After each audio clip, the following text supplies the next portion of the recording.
आशा करता हूँ आप सब बहुत अच्छे होंगे। Merry Christmas to all of you by Jesus Christ का जन्म दिवस।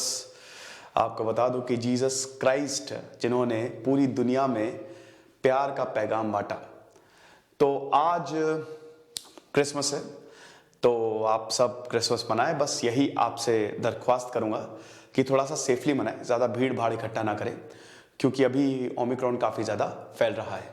तो क्रिसमस पे दोस्तों हमने सेल भी चलाई है। आपको पता ही है कि 23 दिसंबर से हमारी सेल शुरू है और ये 31 दिसंबर तक रहेगी। 1 जनवरी से हमारे सारे कोर्सेज के प्राइस हाइक हो जाएंगे, इसीलिए हमने सेल भी चला दी, ईयर एंड सेल।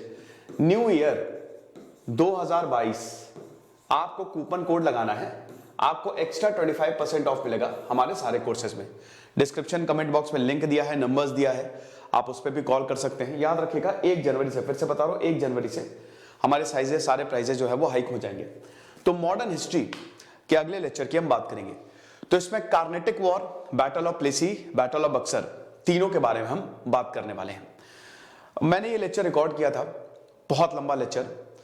तो ये कोर्स में वैसे ही आपको बता दूं कि पेड कोर्स की सीरीज है, और जीएस हिस्ट्री मैंने निकाला है, एक जीएस हिस्ट्री कोर्स मैंने निकाला है, उसमें एंशिएंट मेडाइवल कंप्लीट है और मॉडर्न मैं कंप्लीट करा ही रहा हूं। ये लास्ट लेक्चर है जो यूट्यूब पे आएगा, ठीक है। एक्चुअली ये यूट्यूब पे मैं इसलिए दे रहा हूं, प्रॉब्लम ये है कि क्या है ना कि कुछ हमारी ऐप के लिमिट्स हैं साइज की। तो अब इसके बाद मैं क्या करूंगा, मैं पार्ट्स में लेक्चर लूंगा, वो मैं बता दूंगा पेड कोर्स में मैं पार्ट्स में लेक्चर क्यों ले रहा हूं। कहने का मतलब ये है कि दिस वन, ये लास्ट लेक्चर होगा यूट्यूब पे। इसके बाद अगर आपको मॉडर्न हिस्ट्री जाननी है, मैं जो पढ़ाऊंगा भी 3 लेक्चर के बाद मैं आंसर राइटिंग भी कराऊंगा। सारे के सारे जो मैंने लेक्चर्स लिए हैं, अब उनको कंपाइल करके जो उनसे सवाल बन रहे हैं वो 3 लेक्चर्स के बाद एक और लेक्चर होगा, उसके बाद फिर हम आंसर राइटिंग सेशन भी करेंगे।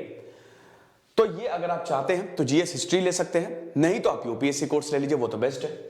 तो फिलहाल हम शुरू करते हैं दोस्तों, कार्नेटिक वॉर के बारे में जानेंगे। ये तो वैसे हैदर अली का मैप है, मतलब मैसूर, लेकिन आप देख सकते हैं ना ये वाला, वैसे तो कार्नेटिक आज का कर्नाटका है, लेकिन ये तमिलनाडु वाला रीजन तो है ना, युद्ध यहीं पे ही हुए थे, कार्नेटिक, ठीक है। तो अगर हम बात करते हैं कार्नेटिक वॉर की, तो ये साउथ वाला रीजन है, तमिलनाडु कर्नाटक का रीजन। साथ ही साथ कार्नेटिक बहुत ही कॉम्प्लेक्स टॉपिक है, आप अगर किसी से पूछेंगे तो मुश्किल होगी। इनफैक्ट अगर आप मुझसे भी एकदम से पूछ लेंगे कार्नेटिक वॉर समझाइए, तो मैं भी थोड़ा सा सोचूंगा, काफी ज्यादा कॉम्प्लेक्स है। कोई भी वॉर अगर आप पढ़ रहे हैं, देखिए आपको सारे वॉर, आपको डेट्स इतनी याद नहीं रखनी, लेकिन इंपॉर्टेंट डेट्स आपको याद रखनी है। जब भारत चेंज हुआ तो कार्नेटिक वॉर इसलिए इतना इंपॉर्टेंट है क्योंकि यहां से सब कुछ बदल गया, सब कुछ बदल गया। क्यों? क्योंकि यह लड़ा गया था फ्रांस और ब्रिटिश के बीच में। यहां से ही फ्रांस हार गया, देखिए, और ब्रिटिश जीत गया। तो जब देखिए ब्रिटिश ने 2 चीजें की, क्या की चीजें की? पहले ब्रिटिश जब आए, जब ईस्ट इंडिया कंपनी बनी और भारत में 1609 में आए, तो जब ये भारत आए तो सिर्फ एक ट्रेडिंग कंपनी थी, सिर्फ व्यापार करने आए थे। लेकिन जब इन्होंने फ्रांस को, ये टर्निंग पॉइंट था, जब इन्होंने फ्रांस को हराया तब इनको एहसास हुआ कि हम, भाई इन्होंने दीवानी राइट्स ले लिए कि हम पूरे भारत पे, पूरे भारत नहीं मतलब भारत के पोर्शन पे कब्जा कर सकते हैं। दीवानी राइट्स मतलब अब ये टैक्स कलेक्ट कर सकते थे, ठीक है, टैक्स कलेक्ट। बंगाल का जो रीजन था, पूरा बंगाल, सिर्फ आज जो वेस्ट बंगाल वो नहीं है, आज का बांग्लादेश, वेस्ट बंगाल, बिहार, उड़ीसा, इसको मिला दीजिए, वो है बंगाल का रीजन। तो यहां पे ये लोग टैक्स कलेक्ट करते थे, पूरा बंगाल इनके कब्जे में आ गया बैटल ऑफ बक्सर के बाद। और ये नॉर्थ इंडिया पे, पूरे नॉर्थ इंडिया पे, बैटल ऑफ बक्सर के बाद तो प्लेसी के बाद बंगाल आया, बक्सर के बाद पूरा नॉर्थ इंडिया इनके पास आ गया। तो यहां पे क्या था ना कि ब्रिटिशर की 2 पहली चीज थी, जो एक्सटर्नल थ्रेट्स हैं उनको खत्म करो। अब एक्सटर्नल थ्रेट्स क्या थे? East India company. किसकी ईस्ट इंडिया कंपनी? पुर्तगालियों को इन्होंने मारा बहुत जबरदस्त, तो पुर्तगाली जो है वो चुप करके बैठ गए। डच जो है, डच को हराया, डैनिश भाग गए, बचा कौन? फ्रांस। तो पहले फ्रांस को खत्म करो, और फ्रांस को कार्नेटिक वॉर में खत्म कर दिया। दूसरा क्या था? दूसरा जो इंटरनल राज था, मतलब जो मुगल्स थे, जो मराठा थे, जो सिख थे, इनको खत्म करो। जो मैसूर एम्पायर था, हैदर अली, टीपू सुल्तान, इनको खत्म करो। यही दोनों को खत्म करके इन्होंने पूरे भारत पे कब्जा किया, समझे आप? तो हम समझेंगे इसकी शुरुआत हुई कार्नेटिक वॉर से। अब कार्नेटिक वॉर के बारे में उससे जानने से पहले देखिए, वैसे तो किसी भी आप बैटल के बारे में पढ़ें, वॉर के बारे में पढ़ें। वॉर बहुत लंबा होता है, बैटल उसी का ही पार्ट होता है, वॉर का पार्ट होता है, जो छोटी छोटी लड़ाइयां लड़ी जाती हैं। तो अगर आप किसी वॉर के बारे में पढ़े, बैटल के बारे में पढ़ें, सब आपको नहीं याद रखना है, लेकिन कुछ इंपॉर्टेंट डेट्स आपको याद रखनी है। तो सबसे पहले तो आपको डेट्स याद रखनी पड़ती है। अगर आप यूपीएससी के पर्सपेक्टिव से देखिए बैकग्राउंड याद क्यों हुआ, ये बैकग्राउंड पूरा नहीं, कहानी कोई नहीं, लेकिन मैं आपको यहां पे कहानी भी बताऊंगा ताकि आपको याद रहे। फिर उसके बाद इंपैक्ट क्या हुआ, सबसे इंपॉर्टेंट किसका इंपैक्ट क्या हुआ, ठीक है। तो ये तीन चीजें, डेट, बैकग्राउंड और इंपैक्ट, ये आपको याद रखना ही रखना है। तो हम बात करेंगे अब कार्नेटिक वॉर। अब कार्नेटिक वॉर में आने से पहले हम बात करते हैं आप फ्रांस की बात करेंगे। इतने बढ़िया तरीके से आपको बताऊंगा कि सब क्लियर हो जाएगा। देखिए, पूरी दुनिया की बात करें तो 4 एम्पायर थे बहुत बड़े, जो एक दूसरे को ऊपर सुप्रीमेसी हासिल करना चाहते थे। एक था ब्रिटिश एम्पायर, एक था फ्रेंच एम्पायर, एक था रशियन एम्पायर और एक था ऑटोमन्स। यहां पे जो रियल जंग थी, जो रियल वॉर था कॉलोनियलिज्म की, वो फ्रांस वर्सेस ब्रिटेन के बीच में थी। दोनों हमेशा एक दूसरे से लड़ते रहते थे, चाहे वो नेपोलियन का मुद्दा हो, चाहे वो क्रिश्चियनिटी का मुद्दा हो। फ्रांस एक कैथोलिक स्टेट था, ब्रिटेन एक प्रोटेस्टेंट स्टेट था, ठीक है। फ्रांस पूरा मोनार्की था, ब्रिटेन जो है 1688 में ग्लोरियस रेवोल्यूशन आया तो संसद के साथ आ गया। फ्रांस की ईस्ट इंडिया कंपनी जो थी वो प्राइवेट थी, फ्रांस की ईस्ट इंडिया कंपनी, जो इन्होंने ईस्ट इंडिया कंपनी बनाई वो थी सरकारी, ब्रिटेन की ईस्ट इंडिया कंपनी प्राइवेट। तो आपको पता ही है कि कभी भी आप देखो तो प्राइवेट काम बहुत तेजी से होता है, इसीलिए ब्रिटिश ईस्ट इंडिया कंपनी ने बाजी मारी। अब हम ये देखते हैं कि फ्रेंच ईस्ट इंडिया कंपनी का उदय होता है 1664, ये डेट याद रख लीजिए, ठीक है, 1664। देखिए याद रखिए कि बनी, ये आप जो देखते हैं ना, मैं आपको यहां पे टाइमलाइन लिख देता हूं, आप नोट्स में लिख लीजिएगा। ब्रिटिश ईस्ट इंडिया कंपनी सबसे पहले पुर्तगाली आया ना, पुर्तगाली की कोई ईस्ट इंडिया कंपनी नहीं थी।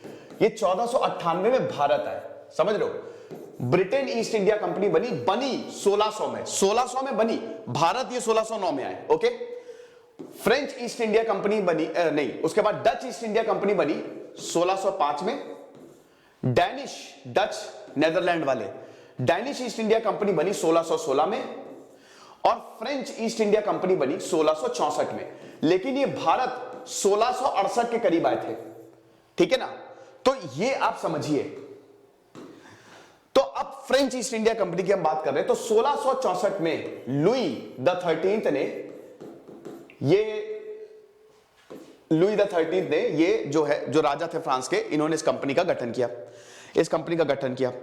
अब ये इसीलिए था कि जो राजा थे कि भाई देखो, ब्रिटिश ईस्ट इंडिया, अगर मान लीजिए कि ब्रिटिश ईस्ट इंडिया कंपनी है तो हम क्यों पीछे रहें, मतलब सारी ईस्ट इंडिया कंपनी भारत में आ गई है तो हम क्यों पीछे रहें, हमको भी यहां पे ईस्ट इंडिया कंपनी बनानी है, हमको भी भारत को ढूंढना है। तो फ्रांस ने अपनी ईस्ट इंडिया कंपनी बनाई 1664 में। अब देखिए क्या क्या होता है, मैं बैकग्राउंड बता रहा हूं फ्रांस के बारे में आपको, क्योंकि एक बार सवाल भी पूछा गया था कि फ्रांस मेंस में फ्रांस और ब्रिटिश दोनों साथ में आए, लेकिन क्या हुआ कि ब्रिटिश बाजी मार गया। तो इसमें आपको समझ में आ जाएगा।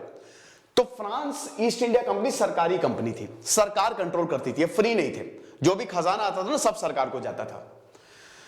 पहले ये गए मेडागास्कर, अफ्रीका में 1668 के करीब मेडागास्कर गए, लेकिन मेडागास्कर में इनको कोई खास नहीं, जब बनी है, जैसे ही बनी है तभी तुरंत ये मेडागास्कर चले गए, यहां पे कोई खास इनको फायदा हुआ नहीं।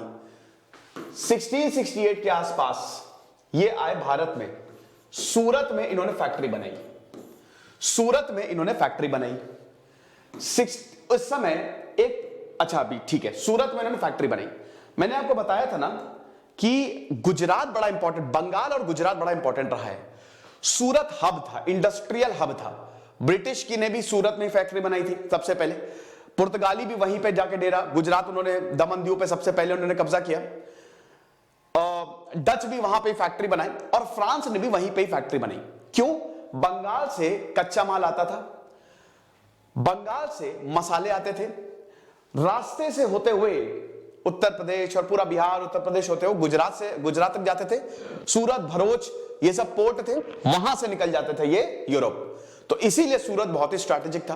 तो सूरत में इन्होंने फैक्ट्री बनाई। अब सूरत में इन्होंने फैक्ट्री बनाना शुरू किया, फिर उन्होंने बोला भाई सूरत में तो फैक्ट्री बनाई है। अब उस समय गोलकुंडा का शासक जो था वो बड़ा प्यारा था, इसको खूब पैसे चाहिए थे। तो फ्रांस ने गोलकुंडा के शासक को, ये गोलकुंडा के शासक ने ब्रिटिशर्स के साथ भी दिया था, उनसे पैसे लिए, उनको बोला तुम फैक्ट्री बना लो। तो गोलकुंडा 1670 की बात है, गोलकुंडा के शासक ने क्या किया कि फ्रांस से कुछ पैसे लिए और बोला कि जाओ तुम फैक्ट्री बनाओ। फ्रांसीसियों ने फैक्ट्री बनाई वहां पे भी, ठीक है, मस्त। 1672 में ये फ्रांसीसी क्या करने लगे, गोलकुंडा में गड़बड़ करने लगे, ये जमीन हथियाने लगे। गोलकुंडा के शासक का दिमाग खराब हुआ, इन्होंने डच और ब्रिटिशर्स के साथ, ध्यान दीजिएगा जो मैं आपको पढ़ा रहा हूं ये सब लिखा हुआ है, स्पेक्ट्रम मेरा मेन सोर्स है, ठीक है, राजीव अहीर मेरा मेन सोर्स है, और बाकी जो मेरे खुद के नोट्स हैं, और काफी एक वेबसाइट हिस्ट्री डिस्कशन करके, वो बहुत ही शानदार वेबसाइट है, और बिपिन चंद्रा, ठीक है। तो ये कुछ इंपॉर्टेंट सोर्स है। प्लेसी टू पार्टीशन भी मैं पढ़ता हूं, वो उससे भी आजकल सवाल काफी अच्छे खासे आने लगे हैं। तो डच और ब्रिटिश इनके साथ मिलकर गोलकुंडा के शासक ने फ्रांस को हरा दिया, बुरी तरीके से हरा दिया। 1672 आते आते बहुत मारा, भगा भगा के मारा, फ्रांस डर गए, ओ माय गॉड अब क्या करें, अब क्या करें। डच जो है वो फ्रांस के पीछे पड़ेंगे। 1673 में फ्रांसीसियों ने अपने आप को ऑर्गेनाइज किया। फ्रैंको मार्टिन, भाई वाकई में बोर्ड ऑफ डायरेक्टर्स बनाया गया बकायदा, बहुत मार पड़ी इन लोगों को, इन्होंने बकायदा अपने आप को ऑर्गेनाइज किया। फ्रैंको मार्टिन को लाया गया, वो बोर्ड ऑफ डायरेक्टर्स बने, और अगले 20 सालों तक फ्रांस ने इधर उधर फैक्ट्रियां लगाई, ठीक है। मासुलीपट्टनम में इन्होंने फैक्ट्री लगाई, एक शेरशाह लोधी करके शासक था, ठीक है, उसने पौंडीचेरी में इन्होंने फैक्ट्री लगाई। पौंडीचेरी जो कि फ्रांस का मेन सेंटर बना, पौंडीचेरी में फैक्ट्री लगाई, ठीक है ना। पौंडीचेरी, मासुलीपट्टनम, सूरत, यहां पे इन्होंने फैक्ट्री लगाई। इन्होंने अपनी आर्मी को रीऑर्गेनाइज किया। 1673 में इन्होंने पूरे फ्रांस, ये कंपनी को रीऑर्गेनाइज, क्योंकि 1672 में तो उनको बड़ी मार पड़ी थी, समझ रहे हो। 1672 में एक और चीज होती है, जो उस समय बंगाल का गवर्नर था शाइस्ता खान। शाइस्ता खान वही शिवाजी ने जिनकी उंगली काट दी थी, ठीक है, जो सर्जिकल स्ट्राइक की थी, उसने भी फ्रांसीसियों को बोला कि तुम आ जाओ। 1674 में, सॉरी, उसने भी फ्रांसीसियों से बोला तुम आ जाओ और तुम यहां पे बंगाल में भी फैक्ट्री लगा सकते हो। तो फ्रांसीसियों ने 1690 के अराउंड 1690s में बंगाल के चंदरनगर में फैक्ट्री लगाना शुरू की। याद रखिएगा ये जगह, याद बहुत ध्यान से आप पढ़िएगा। पौंडीचेरी बहुत ही इंपॉर्टेंट है फ्रांस के लिए, पौंडीचेरी मेन सेंटर था फ्रांसीसियों का। चंदननगर, माहे, यनम, करायकाल, ये इंपॉर्टेंट सेंटर्स थे फ्रांस के, यहां पे इन्होंने फैक्ट्रीज लगाई। साथ ही साथ इन्होंने मॉरिशस पे भी अपना दबदबा बनाया, मॉरिशस पे भी अपना दबदबा बनाया। 1693, भाई 20 साल तक इन्होंने पौंडीचेरी को बहुत डेवलप कर लिया, बहुत ही डेवलप कर लिया। डचों ने इनके ऊपर फिर से बहुत तगड़े से आक्रमण कर दिया, बहुत तगड़े से आक्रमण कर दिया, इनकी जगह छीन लिया, पौंडीचेरी को छीन लिया, ठीक है। 1697 में वापस डचों ने एक ट्रीटी के तहत इनकी जगह को वापस कर दिया। वापस तभी करते थे जब ये अच्छा खासा पैसा देंगे। तो चीजें कुछ ऐसे ही चलती रहती हैं। आप समझिए कि पौंडीचेरी को इतना ज्यादा डेवलप कर दिया था इन्होंने कि मतलब काफी डेवलपमेंट कर दिया था पौंडीचेरी में। 1742 तक सब ऐसे ही चलता रहा, 1742 तक सब ऐसे ही चलता रहा। 1740 में गड़बड़ी शुरू होती है बहुत बड़ी, जो कि कैरनेटिक वॉर को जन्म देगी। तो फ्रांस आ गए और 1720 से लेकर, मतलब 1700 से लेकर 1750 तक 50 सालों में इन्होंने अपने सेंटर्स को गजब तरीके से डेवलप किया। मतलब समझिए कि फ्रांस, ये गोल्डन एज थी, फ्रांस जो इंडिया में था गोल्डन एज, और दुनिया में भी फ्रांस काफी ज्यादा बढ़िया तरीके से फल फूल रहा था, समझ रहे हो। तो एक तरीके से भारत में इन्होंने खूब ट्रेड किया, खूब फैक्ट्रीज स्टैब्लिश की और खूब बढ़िया रिलेशंस बनाए, और इन्होंने किसी से भी ज्यादा पंगा जो है वो नहीं लिया। बहुत बढ़िया, वेरी गुड। आगे बढ़ते हैं। अब 1740 में कुछ गड़बड़ होती है। 1740 में गड़बड़ यह होती है कि दो चीजें। पहली बात, ऑस्ट्रिया में वॉर ऑफ सक्सेशन होता है। ऑस्ट्रिया में उत्तराधिकारी कौन, राजा कौन बनेगा। ऑस्ट्रिया में हैब्सबर्ग डायनेस्टी थी, उत्तराधिकारी कौन बनेगा, वॉर ऑफ सक्सेशन। दूसरी चीज, अमेरिका में भी वॉर चल रहा था, अमेरिका का वॉर। इसके वजह से फ्रांस और ब्रिटिश आपस में भिड़ने वाले थे, यानी कि दुनिया में ही दिक्कत चल रही थी। पूरी दुनिया में फ्रांस और ब्रिटेन के बीच में बहुत ज्यादा दिक्कत चल रही थी, जिसकी वजह से फर्स्ट कार्नेटिक वॉर 1746 से लेकर 1748 तक, पहला कार्नेटिक वॉर ये 2 साल तक 1746 से लेकर 1748 तक शुरू होता है। एक्सटेंशन ऑफ क्यों, जो यूरोप में राइवलरी चल रही थी, एक तो अमेरिका में अमेरिका की कॉलोनीज को लेके, दूसरी चीज तो ऑस्ट्रियन वॉर ऑफ सक्सेशन था जो कि 1740 में शुरू हुआ था। ब्रिटेन, फ्रांस और ब्रिटेन दोनों ही चाहते थे कि वो अपना कैंडिडेट, फ्रांस चाहता था अपना कैंडिडेट, ब्रिटेन चाहता था अपना कैंडिडेट हम थ्रोन पे बैठाएं, हम गद्दी पे बैठाएं। इसकी वजह से वॉर तो यूरोप में चल रही थी, लेकिन भारत में भी तो थे ना फ्रांस और ब्रिटेन। याद रखिएगा, जब भी यूरोप में वॉर होगी फ्रांस और ब्रिटेन के बीच में, ये भारत में भी लड़ेंगे कि अच्छा यूरोप में लड़ रहे हैं तो यहां पे भी हम आधिपत्य की लड़ाई लड़ेंगे। ठीक है, तो ये चीज है। अब यहां पे देखिए मुगलों का क्या हिसाब किताब था। पहली बात तो ये चीज आप समझिए, मुगलों का हिसाब किताब ये था कि ये जो आप देख रहे हो ना कर्नाटक का रीजन, कार्नेटिक का रीजन, ये थोड़ा डिस्प्यूटेड था, है ना। यहां पे जो कार्नेटिक का नवाब था दोस्तली, वो प्रॉब्लम करता था। प्रॉब्लम मतलब देखिए, ये जो कार्नेटिक का रीजन था इसमें आधिपत्य, इसमें जो मुगल्स बोलते थे ये हमारा है, कार्नेटिक का नवाब बोलता था ये हमारा है, और इधर मराठा जो है वो बोलते थे ये हमारा। तो मराठा बार बार रेड करते थे, ये कार्नेटिक के रीजन में बार बार रेड करते थे, आप समझ रहे हो। और यहां पे जो दोस्त अली का वो था ब्रदर इन मतलब दामाद चंदा साहिब, चंदा साहिब का नाम आएगा, चंदा साहिब का नाम आएगा बाद में, अभी ये कर्नाटक के नवाब बनेंगे। मराठाओं ने इतनी बार यहां पे वार किया कि दोस्त अली को हरा के चंदा साहिब को बंदी बना लिया, आप समझ रहे हो। चंदा साहिब बहुत समय तक मराठाओं के पास, 8 साल तक मराठाओं के बंदी रहे, समझे आप। तो पहली चीज आपको क्या समझनी है, पहली चीज आपको यह समझनी है, फर्स्ट कार्नेटिक वॉर की बात बता रहा हूं, पहली चीज आपको यह समझनी है 1746 से लेकर 1748 मतलब 17 पहले कार्नेटिक वॉर का जो वो था, नींव थी, एक तो ऑस्ट्रियन वॉर ऑफ सक्सेशन, दूसरा अमेरिकन वॉर ऑफ सक्सेशन, जो मैंने अभी आपको दोस्त अली, और वो सेकेंड कार्नेटिक वॉर में आएगा, समझे आप। तो यह चीज थी। तो अब हम ये देखते हैं कि यहां पे इस इंसान का नाम याद रखिए, ड्यूप्लीक्स, अच्छे से लिख देता हूं, ड्यूप्लीक्स, इसका आप नाम याद रखिए। बहुत खतरनाक, बहुत खतरनाक, एकदम रावण जैसा दिमाग, इतना तेज दिमाग। जब तक ड्यूप्लीक्स था, अभी आप भूल जाइए इसको, जब तक ड्यूप्लीक्स था तब तक फ्रांस जो है ये बहुत आगे बढ़े। 1740 से लेकर 54 तक इसने बैंड बजा दी, इसने बैंड बजा दी, इसने अंग्रेजों की बैंड बजाई, इसने कार्नेटिक की। समझिए जो पहला कार्नेटिक वॉर हुआ और दूसरा कार्नेटिक वॉर हुआ, उसमें फ्रांस को देखिए, पहले कार्नेटिक वॉर ये ड्रॉ था, लेकिन इसमें फ्रांस का पलड़ा ज्यादा भारी था। दूसरे कार्नेटिक वॉर में फ्रांस जीत गया, वो किसकी वजह से, ड्यूप्लीक्स की वजह से। और 1754 में जैसे ही ड्यूप्लीक्स को बाहर मतलब वापस बुलाया, वैसे ही यहां पे हम ये देखते हैं कि ये फ्रांसीसियों का पतन शुरू हो गया। ठीक है, तो समझिए ये ड्यूप्लीक्स जो था ये बहुत चतुर आदमी था। यहां पे वॉर ऑफ सक्सेशन हो रहा था, तो ये ब्रिटिशर से बातचीत कर रहा था कि भाई सब कुछ सही हो, कोई प्रॉब्लम नहीं है, हम लोग आपस में ही सलाह मशवरा कर लेते हैं।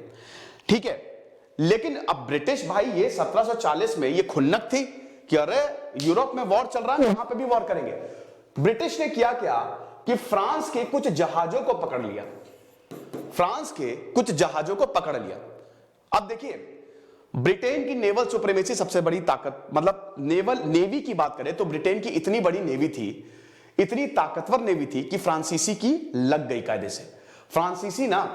फ्रांसीसियों की नेवी इतनी बड़ी नहीं थी। यह बहुत बड़ा कारण है दोस्तों कि ब्रिटेन पूरी दुनिया में उसने राज किया, इंक्लूडिंग इंडिया, क्योंकि इनकी नेवल सुप्रीमेसी को कोई चैलेंज नहीं कर सकता था। बैटल ऑफ सोली जो 1611 में हुई थी, पुर्तगालियों को भगा दिया था भाई, छोटी सी टुकड़ी थी, खत्म कर दिया। तो आप ये समझिए कि यहां पे ब्रिटिश ने फ्रांस के कुछ जहाजों को पकड़ लिया। अब भाई फ्रांस जो थे, फ्रांस, ध्यान दीजिएगा, अब कहानी शुरू होगी। जब फ्रांस के जहाजों को पकड़ लिया तो ड्यूप्लीक्स उस समय बोला कि चलो कोई बात नहीं है, हम मदद मांगते हैं। तो सबसे पहले कार्नेटिक के नवाब के पास गया, और कार्नेटिक के नवाब था अनवरुद्दीन। ठीक है, कार्नेटिक के नवाब के पास गया, मदद मांगी, इसने मना कर दिया, बोला भाड़ में जा, भाग यहां से, हट, ऐसे भगा दिया। ड्यूप्लिक्स ने बोला कोई बात नहीं। मॉरिशस पे फ्रांस का दबदबा था, तो मॉरिशस के ला बोल्डे ने जो कि मॉरिशस के राजा थे, उन्होंने फ्रांस की मदद करने से मतलब उन्होंने फ्रांस की मदद की। उन्होंने बोला कोई बात नहीं, ब्रिटिशर ने तुम्हारे जहाजों को पकड़ लिया है, तुमको कर्नाटक के नवाब ने भगा दिया है, हम तुम्हारी मदद करेंगे।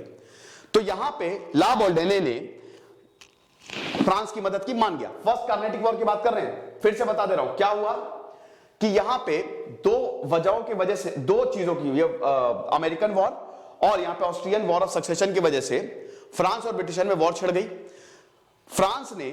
ब्रिटिश ने फ्रांस के जहाजों को पकड़ लिया। ड्यूप्लिक्स ने मदद मांगी, किससे? कार्नेटिक के नवाब से, उन्होंने मना कर दिया।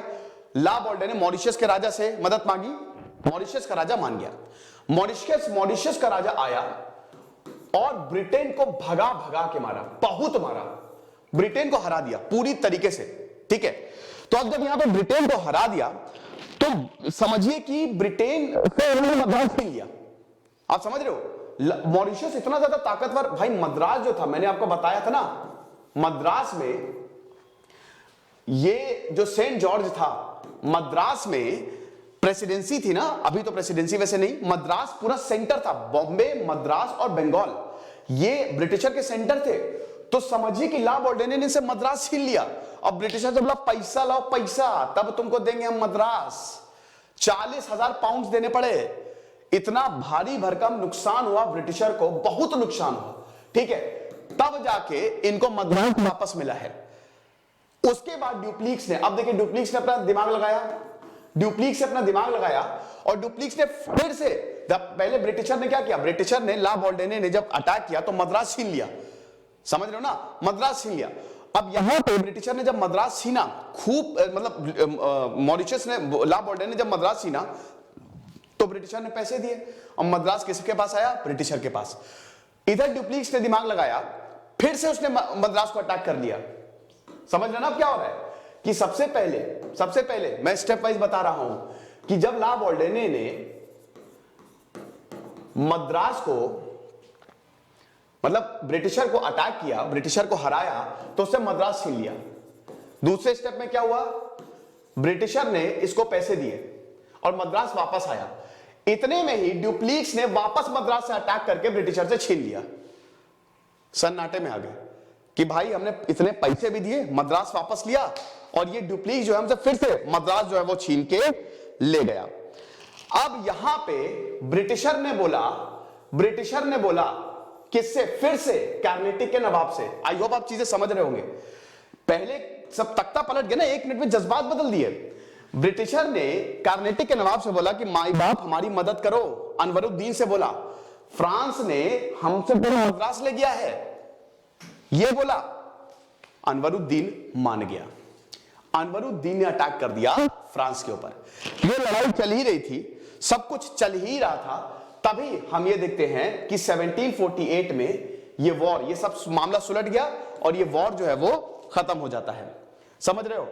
और आपको एक और चीज बता दूं कि यहां पे जो फ्रांस की सेना थी और ये इधर जो कार्नेटिक के नवाब की सेना थी, फ्रांस की सेना थी 1000 और कार्नेटिक के नवाब की सेना थी 10,000, लेकिन तब भी फ्रांस की सेना जो है इन पे भारी पड़ रही थी। देखिए इनकी जो फ्रांस और ब्रिटिशर की सेना थी ना, आपने अक्सर देखा होगा ये बहुत कम थे, ये संख्या में बड़े कम होते थे, लेकिन जो नवाबों की सेना थी बहुत ज्यादा होती थी, वो भेड़ बकरियों की सेना होती थी, उसमें कोई मॉडर्निटी नहीं, कोई ऑर्गेनाइजेशन नहीं, कोई मतलब समझिए कि बस वो जाते थे, लड़ते थे और मरते थे। लेकिन इनकी प्रॉपर ऑर्गेनाइज्ड सेना थी, इनके पास हथियार उच्च कोटि के थे। कहने का मतलब यह है कि सब कुछ सॉर्ट आउट हो गया 1748 में। तो ये एक जो फर्स्ट कार्नेटिक वॉर था वो ड्रॉ रहा, लेकिन यहां पे फ्रांस का पलड़ा ज्यादा भारी था। ट्रीटी ऑफ, तीनों कार्नेटिक वॉर के बाद एक ट्रीटी साइन होती थी, treaty of Aix la Chapelle, ALEXCLACHAPELE, थोड़ा सा स्पेलिंग चेक कर लीजिएगा एक बार। ये ट्रीटी साइन हुई और फाइनली इसमें यह था कि भाई जो जगह जिसके पास थी वो रहे। तो ये जो कार्नेटिक वॉर था ये 1746 से लेकर 1748 में चला, लेकिन इसका जो कारण था, ध्यान दीजिएगा, इसका जो कॉज था, जो बैकग्राउंड था, कॉज था external, Austrian war of succession और अमेरिकन वॉर, ठीक है। लेकिन यहां पे ये इंटरनल ऐसे हो गया क्योंकि इसमें कर्नाटक के नवाब भी कूद गए। समझ रहे हो, समझ गए ना। फर्स्ट कार्नेटिक वॉर से फिर से एक बार बता दूं, मैं बार बार बता रहा हूं भाई, क्योंकि पेड कोर्स में जाना है और मैं चाहता हूं कि हर कोई यूपीएससी निकाले, उसमें ही हमारी जीत होगी। तो सबसे पहले तो कॉज मैंने आपको बता दिया, इसके बाद ब्रिटिशर ने फ्रांस के जहाज पकड़ लिए, ठीक है। फ्रांस ने मदद मांगी मॉरिशस के राजा से, मॉरिशस के राजा ने मद्रास को ब्रिटिशर से छीन लिया और पैसे देके वापस किया, चौथा पॉइंट। उसके बाद जैसे ही ब्रिटिशर को मद्रास मिला, ड्यूप्लीक्स ने मद्रास को अटैक करके अपने कब्जे में ले लिया, पांचवा पॉइंट। ब्रिटिशर ने मदद मांगी, अरे इतनी गंदी राइटिंग लिखूंगा मैं, पांचवा पॉइंट आप ऐसे लिख लीजिए, ब्रिटिशर ने मदद मांगी किससे, ब्रिटिशर ने मदद मांगी यहां पे कर्नाटक के राजा से। तो कर्नाटक के राजा अनवरुद्दीन जो है वो तैयार हो गए मदद करने के लिए, उन्होंने फ्रांस पर अटैक किया, फ्रांस ने उनको भी हरा दिया, सब कुछ ठीक चल रहा था। लेकिन तब तक ये वॉर खत्म हो जाता है, ये मामला सॉर्ट आउट हो जाता है और 1748 में ट्रीटी ऑफ एलेक्स ला चापेले जो है वो साइन होती है, राइट। तो ये चीज है, पहला वॉर खत्म। अब सेकेंड कार्नेटिक वॉर की बात करते हैं। सेकेंड कार्नेटिक वॉर में फ्रांस की जीत हुई और उसमें ट्रीटी ऑफ पौंडीचेरी साइन हुई थी, ट्रीटी ऑफ पौंडीचेरी, ठीक है। फर्स्ट में treaty of Aix la Chapelle, second में ट्रीटी ऑफ पौंडीचेरी। ये एक साल बाद ही शुरू हो गया, 1749 से लेकर 1754 तक ये चला। अब आप ये समझिए कि इसमें क्यों हुआ, ये दो ओपोनेंट्स थे, दो पावर्स थे, डिस्प्यूट्स थ्रोन ऑफ हैदराबाद। बहुत ध्यान से सुनिएगा, सेकेंड कार्नेटिक वॉर ना कंफ्यूजिंग है, आपको प्रॉब्लम कर सकता है, बहुत ध्यान से सुनिएगा, मैं स्टेप बाय स्टेप चलता हूं। तो सबसे पहला स्टेप, यार ये ना मुझे एक स्लाइड चाहिए होगी, मैं चलो अच्छा काम करता हूं, कोई आप ऐसे समझ जाना, पॉइंट वाइज आप नोट करते रहो, ये तो है ही, आप नोट कर ही रहे हो। सबसे पहला पॉइंट इसमें था डिस्प्यूट,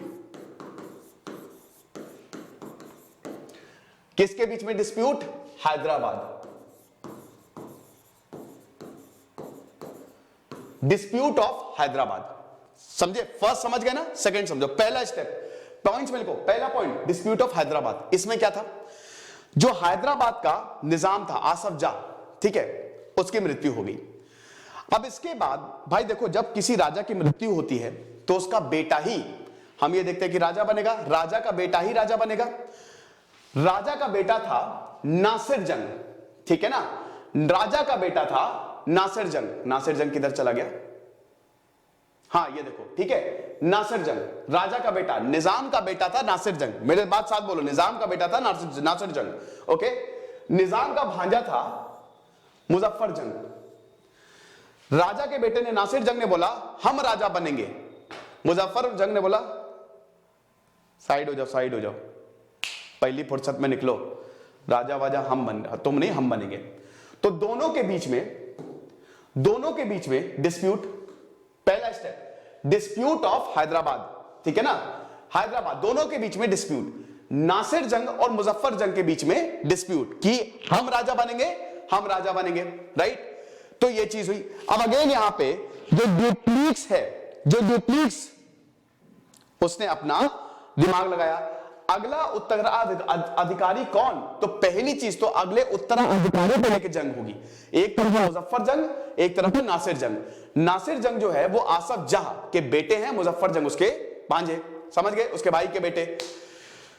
भांजे यार, उसमें थोड़ा भांजे भतीजे में मुझे बहुत कंफ्यूजन रहती है, तो थोड़ा सा ध्यान देना।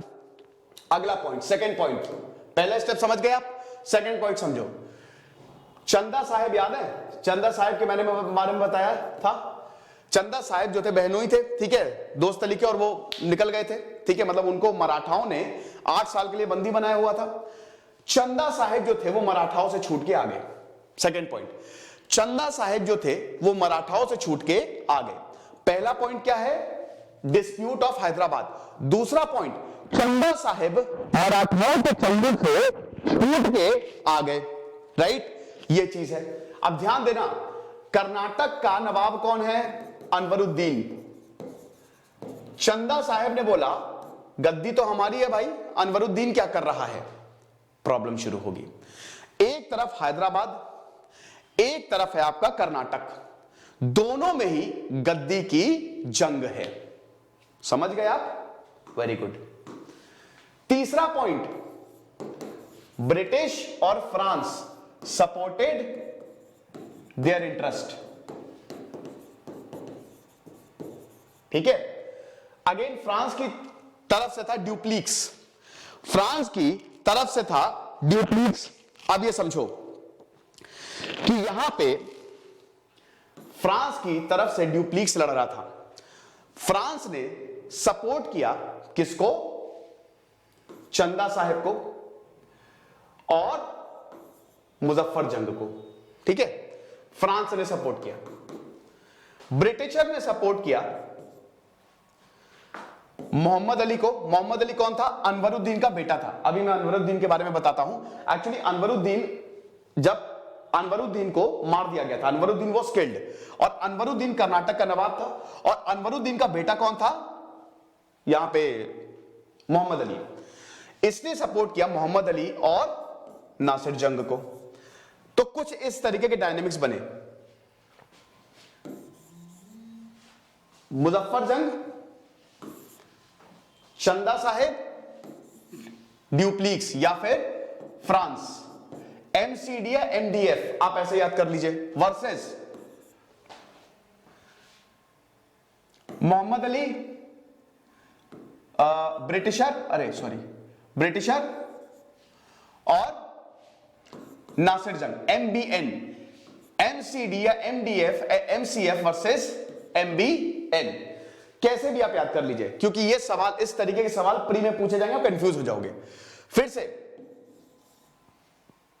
Muzaffar Jung, Chanda Sahib, France, MCF versus Mohammad Ali, Britisher, Nasir Jung. तो इन दोनों के बीच में एम दोनों में कॉमन है, इधर सीएफ आएगा, इधर बीएन आएगा, एमसीएफ वर्सेस एमबीएन। बस इतना याद रख लो, सेकेंड कार्नेटिक वॉर जो है वो इन्हीं दोनों के बीच में ही हुआ। ठीक है, अब फिर से हम इसको तोड़ते हैं। जो मुजफ्फर जंग है वो किसका भांजा है, आसफ जा का, जो कि हैदराबाद की गद्दी के लिए लड़ रहा है। चंदा साहेब किसके लिए लड़ रहे हैं, कर्नाटक की गद्दी के लिए। फ्रांस किसके लिए लड़ रहा है, पूरे भारत के लिए, ट्रेड के लिए। ठीक है, हालांकि इनका कोई एम्बिशन नहीं था, समझ गए, ये इन दोनों को सपोर्ट कर रहा था। मोहम्मद अली किसका बेटा है, अनवरुद्दीन का, जो कि कर्नाटक के नवाब है। तो यानी कि चंदा साहेब और मोहम्मद अली के बीच में जंग होगी, समझ गए ना, चंदा साहेब और मोहम्मद अली के बीच में जंग होगी। क्यों जंग होगी, कर्नाटक की गद्दी के लिए, आरकॉट की गद्दी के लिए। ठीक है, इधर मुजफ्फर जंग और नासिर जंग के बीच में जंग होगी, मुजफ्फर जंग और नासिर जंग के बीच में जंग होगी। क्यों, हैदराबाद के लिए, हैदराबाद की गद्दी के लिए। और फ्रांस और ब्रिटिशर के बीच में जंग होगी। तो आप इसी तरीके से बढ़िया से फ्लोचार्ट बना के लिख लेना। ठीक है ना, इसी तरीके से अगर आप लिखोगे,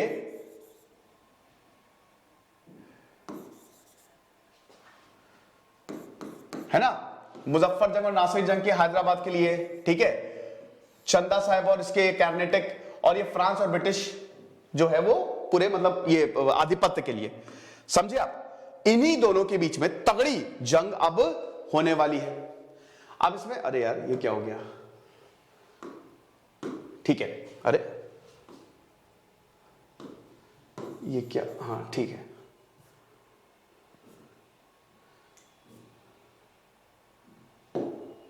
ओके फाइन, समझ गए। तो वही है कि second Carnatic war due to conflicting ambition between two powers supported rival claims to the disputed thrones of Hyderabad and Carnatic. French sided with Muzaffar Jang and Chanda Sahib, while the English supported Nasir Jang and Anwaruddin. Right? The combined forces of Muzaffar Jang and Chanda Sahib and the French defeated and killed Anwaruddin at the Battle of Imbur. ये 1749 में battle of एम्बूर लड़ी गई और यहां पे अनवरुद्दीन को खत्म कर दिया गया। ठीक है, यहां पे फ्रांस ने निपटा दिया कर्नाटक के वॉर को, कर्नाटक के राजा को, और उसी लिए उनका बेटा आया मोहम्मद अली। अब यहां पे दोस्तों बुरी हालत यहां पे जो फ्रांस थे, ठीक है, फ्रांस चंदा साहेब और मुजफ्फर जंग को सपोर्ट कर रहे थे, वो दोनों ही जीत गए। दोनों ही यहां पे अनवरुद्दीन भाई इसी को ही निपटा दिया और उसके बाद इनका बेटा आया मोहम्मद अली। अब मोहम्मद अली को चंदा साहब ने दौड़ा लिया, पकड़ लिया और इसको बंद कर लिया तिरुचिरापल्ली में। ठीक है ना, वहां पे बंद कर लिया। अब समझिए,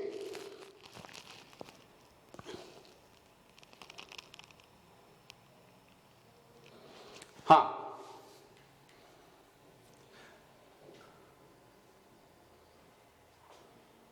ये इसके पहले एक और चीज हुई थी। ठीक है, यहां पे बेटा क्या हुआ था कि 1750 में 1750 में हम ये देखते हैं कि ब्रिटिशर जो है वो जीत रहे थे। मतलब ब्रिटिशर नासिर जंग, जैसे अभी यहां पे क्या हुआ ना कि ये जो कर्नाटक, ये जो पूरा का पूरा हिसाब किताब चला है, तो आप ये देख रहे हो कि यहां पे पहले जो चंदा साहेब हैं और मुजफ्फर जंग है और फ्रांस है, उनका पलड़ा बहुत ज्यादा भारी था। बैटल ऑफ अंबूर में हरा भी दिया, लेकिन ब्रिटिशर जो है वो जीत रहे थे। अब ड्यूप्लिक्स ने दिमाग लगाया। ड्यूप्लिक्स ने क्या किया कि जो नासिर जंग की सेना थी उस सेना में विद्रोह करा दिया, तो नासिर जंग की सेना के अंदर ही विद्रोह हो गया और भाई इसको खत्म कर दिया, मार दिया इसे। और अल्टीमेटली हम ये देखते हैं कि जीत जो हुई, सेकंड कर्नाटक वॉर जो लड़ा गया, उसमें यहां पे चंदा साहेब जीत गए, मुजफ्फर जंग जीत गया, जीत इनकी हो गई। तो अब भाई बहुत ही ज्यादा खुश हो गए चंदा साहेब। ठीक है, चंदा साहेब बहुत ज्यादा खुश हो गए। फ्रांस को, ड्यूप्लिक्स को खूब सारे, ड्यूप्लिक्स को भी पर्सनली भी खूब गिफ्ट्स दिए और यहां पे चंदा साहेब ने 80 गांव दे दिए, पौंडीचेरी के आसपास 80 गांव दे दिए। और फ्रेंच भाई हैदराबाद में भी, इधर मुजफ्फर जंग, तो हैदराबाद मुजफ्फर जंग ने भी फ्रांस को खूब ज्यादा नवाजा। ठीक है ना, तो ये चीज है। अब बुरी हालत होगी दोस्तों। ये मोहम्मद अली, ये तो मैं आपको बता ही चुका हूं। अब मोहम्मद अली को हेल्प करना चाह रहे थे। मोहम्मद अली, ध्यान दीजिएगा कि मोहम्मद अली अनवरुद्दीन के बेटे, फ्रांस ने मोहम्मद अली को अपने कब्जे में ले लिया था। मैंने बताया ना कि चंदा साहेब जीत गए थे फ्रांस की मदद से। मोहम्मद अली चंदा साहेब के कब्जे में उसको बंदी बना लिया, चंदा साहब को बंदी बना लिया और ये तिरुचिरापल्ली में इसको वहां पे कैद कर दिया, तिरुचिरापल्ली में। अब उसके बाद आता है, उसके बाद रॉबर्ट क्लाइव। भाई जो रॉबर्ट क्लाइव आया, इसने समझिए कि वाट लगा दी। रॉबर्ट क्लाइव ने इतनी बुरी हालत कर दी, इतनी बुरी। रॉबर्ट क्लाइव एक क्लर्क था, एक सिंपल क्लर्क था, लेकिन इसको वापस लेके आए। मतलब वापस क्या लेके आए, इसको बुलाया रॉबर्ट क्लाइव से। जब इतना सब कुछ चल रहा था, रॉबर्ट क्लाइव आगे आया। रॉबर्ट क्लाइव ने, मुझे एक मौका दो, मैं वाट लगा देता हूं, मैं वाट लगा दूंगा यहां पे फ्रांस की। ठीक है, फ्रांस की वाट लगा दूंगा। अब ध्यान से सुनिएगा हुआ क्या। 1754 में ड्यूप्लिक्स को वापस बुला लिया गया। पता नहीं ये क्यों किया। अगर ड्यूप्लिक्स उस मतलब और देर तक भारत में रह जाता, तो उस समय मतलब थर्ड कर्नाटक वॉर तक अगर ड्यूप्लिक्स होता, तो समझिए कि France east India company Bharat पर राज करती, ब्रिटिश ईस्ट इंडिया कंपनी नहीं होती, फ्रांस कुछ और ही होता फिर। लेकिन ड्यूप्लिक्स को वापस बुलाना ये फ्रांस के पतन का कारण बनेगा 1754 में, 1754 में, क्योंकि बहुत ज्यादा दिक्कतें हो रही थी ना भाई। देखो वॉर इतने सारे लड़े जा रहे थे, ये सरकारी कंपनी थी, सब कुछ फ्रांस की सरकार दे रही थी। फिर ड्यूप्लिक्स के एम्बिशन बहुत ज्यादा हाई हो रहे थे, तो एक इंटरनल पॉलिटिक्स भी होती है ना, कोई किसी को आगे बढ़ता हुआ नहीं देखना चाहता। तो अब यहां पे, और ड्यूप्लिक्स को इतने सारे रिवॉर्ड मिल रहे थे, चंदा साहब पर्सनली ड्यूप्लिक्स को इतने सारे पैसे दे रहे हैं कि भाई तुमने तो हमको जंग जितवाई। तो यहां पे फ्रांस ने ड्यूप्लिक्स को वापस बुला लिया कि तुम वापस आ जाओ, तुम्हारा अब वहां पे काम खत्म। अब रॉबर्ट क्लाइव आया, तो रॉबर्ट क्लाइव ने बोला कि अच्छा ठीक है, इधर आओ। रॉबर्ट क्लाइव को ब्रिटिशर ने बोला कि जाओ रॉबर्ट, जा जी ले अपनी जिंदगी, तुम ही हमको एक कर्नाटक वॉर जितवा के दोगे। तो रॉबर्ट क्लाइव जो है वो इसके बाद भारत में आता है। और रॉबर्ट क्लाइव ने बड़ा दिमाग लगाया। भाई मोहम्मद अली जो कि अनवरुद्दीन का बेटा है, वो बंद है तिरुचिरापल्ली में। यहां पे इसको बंदी बनाया हुआ है। रॉबर्ट क्लाइव ने अपना दिमाग लगाया। रॉबर्ट क्लाइव ने बोला कि अच्छा एक बात बताओ, तुमको चाहिए मोहम्मद अली, क्योंकि उसके बिना तो ब्रिटिश मतलब हम जीत नहीं सकते, हमको कर्नाटक के थ्रोन पे इसको बैठाना है ना, कर्नाटक के थ्रोन पे इसको बैठाना है, कर्नाटक की आरकॉट पे। उन्होंने कहा कि हाँ बिल्कुल सही बात है, तो एक काम करते हैं, मोहम्मद अली को छुड़वाना पड़ेगा। लेकिन मोहम्मद अली को छुड़वाए कैसे? चंदा साहब तो बोले कि बाहर निकल, औकात है तो बाहर निकल के दिखा, कूट देंगे तुमको। तो रॉबर्ट क्लाइव ने दिमाग लगाया कि तिरुचिरापल्ली को छोड़ो, तुम आरकॉट पे अटैक करो, ठीक है, तुम आरकॉट पे अटैक करो, आरकॉट जो कि इधर कैपिटल थी कर्नाटक रीजन की, आरकॉट पे अटैक करो, तो चंदा साहब यहां पे जाएंगे इसको आरकॉट को बचाने, उतने में हम यहां पे अटैक कर देंगे। यही सेम चीज हुई। इन्होंने, ब्रिटिशर ने, रॉबर्ट क्लाइव ने आरकॉट पे अटैक किया, चंदा साहब अपनी फोर्सेस के साथ यहां पे गए, और इधर बीच में ही तंजौर में जो मराठास थे उन्होंने चंदा साहब का काम तमाम कर दिया। चंदा साहब रास्ते में ही मर गए, और यहां पे मोहम्मद अली को छुड़वा लिया रॉबर्ट क्लाइव ने। समझ रहे हो? तो यहां से गेम जो है वो पलट गया। ओके, तो ये चीज हुई। तो यहां पे ट्रीटी ऑफ पौंडीचेरी जो है वो साइन होती है। अब हम ये देखते हैं कि थर्ड कर्नाटिक वॉर शुरू होगा। थर्ड कर्नाटिक वॉर से पहले दोस्तों मैं थोड़ा सा पानी पी लूं, ठीक है, आपसे थोड़ी सी बस ये चीज है। तो यहां पे हम ये देखते हैं कि कहां था मैं, हाँ, तो ट्रीटी ऑफ पौंडीचेरी जो है वो साइन हुई। अब जो ट्रीटी ऑफ पौंडीचेरी साइन हुई है बेटा, तो इसमें क्या था कि सबसे पहले तो ब्रिटिशर जीत गए। मतलब देखो, सेकेंड कर्नाटिक वॉर में ना फ्रांस की शुरुआत में बहुत ज्यादा वो हुई, फ्रांस जीता। मैंने शायद सेकंड कर्नाटिक वॉर में बोल दिया था कि फ्रांस जीता, एक्चुअली में जीते ब्रिटिश ही थे, ठीक है, जीते ब्रिटिश थे। रॉबर्ट क्लाइव ने सब कुछ बदल दिया था। रॉबर्ट क्लाइव ने एकदम जज्बात बदल दिए, वक्त बदल दिया। तो रॉबर्ट क्लाइव जब आया तो इसने भाई आरकॉट पे अटैक किया, ठीक है, और इधर मोहम्मद अली को छुड़ा लिया। तो ट्रीटी ऑफ पौंडीचेरी में ये था कि सबसे पहले तो ठीक है, हम पौंडीचेरी को जो फ्रांस का है उसको हम रिकॉग्नाइज करते हैं, बदले में मोहम्मद अली जो है वो राजा बनेगा, वो कर्नाटक रीजन का राजा बनेगा। He will be the king of, मतलब नवाब ऑफ कर्नाटक रीजन। तो फ्रांस जो है वो मान गए, समझे आप, ये चीज थी। अब तीसरा कर्नाटिक वॉर आता है, थर्ड कर्नाटिक वॉर। देखिए ये डिसाइसिव था 1758 से लेकर 63 तक, इधर 1756 से लेकर 1763 तक 7 इयर्स वॉर चल रहा था फ्रांस और ब्रिटिशर के बीच में। 1758 से लेकर 1763 तक हम ये देखते हैं कि थर्ड कर्नाटिक वॉर हुआ। अब यहां पे ब्रिटिशर और फ्रांस ने एक दूसरे की कोठियों पे हमला शुरू किया। इधर ब्रिटिश ने सारी फैक्ट्रीज पे हमला शुरू किया जो फ्रांस ने बनाई थी, इधर फ्रांस ने ब्रिटिशर की फैक्ट्रीज पे हमला करना शुरू किया। 1759 में एक जंग लड़ी जाती है जिसको बोला जाता है बैटल ऑफ वैंडी वॉश, ठीक है, ये तमिलनाडु में वांडावासी बेसिकली इसका नाम है, लेकिन ये जो ब्रिटिशर थे ये वैंडी वॉश बोलते थे, ठीक है। तो बैटल ऑफ वैंडी वॉश लड़ी जाती है।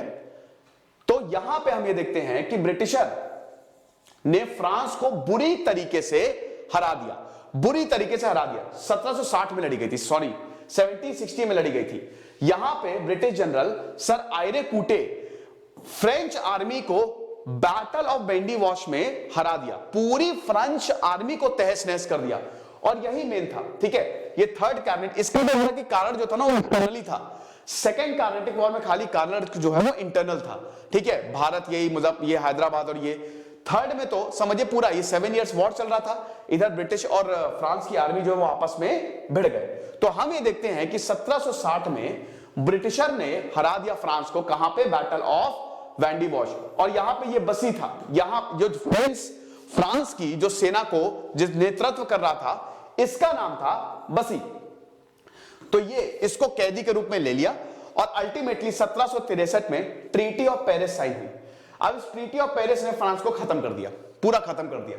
सबसे पहले ट्रीटी ऑफ पेरिस में तो ये था कि ठीक है पौंडीचेरी आपका, क्योंकि देखिए यहां पे 7 इयर्स वॉर भी खत्म हो गया, 7 ईयर वॉर में भी ब्रिटिशर जीता, फ्रांस हारा, इधर बैटल ऑफ वेंडी वॉश में भी खत्म कर दिया फ्रांस को।